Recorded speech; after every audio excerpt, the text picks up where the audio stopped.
I mentioned I had a little newsletter. I used to do that newsletter monthly.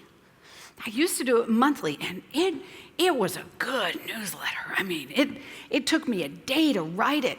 I had an original 2,500-word article in there. I did tips, I did polls, we did hot links. It was an amazing newsletter.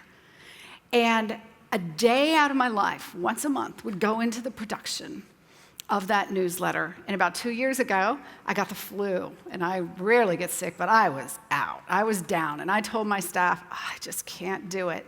I just can't do it this month. We're going to have to skip this month's newsletter. I know. We're going to hear it wailing and gnashing of teeth.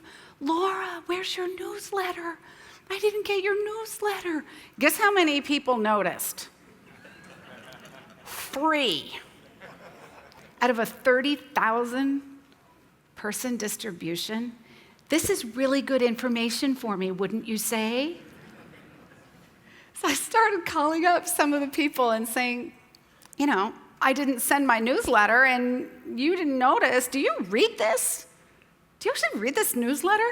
And some people going, well, you know, I made this folder like you taught me, Laura, and I have this rule set that when I get your newsletter, it goes into this folder. I'm like, do you ever read them? Well, there's like 9 of them stacked up in there, and I mean to read them when I'm on the plane. Bottom line, people just said, they're too long. They're just too long. They're too much. I said, well, what do you want? Can we have a paragraph? Seriously? Right? And so now it takes me about 20 minutes once a week to write this instead of one day a month. That's better, right? That's better. And I think we just continue to provide these services and all that without really understanding, is this even meeting the client need?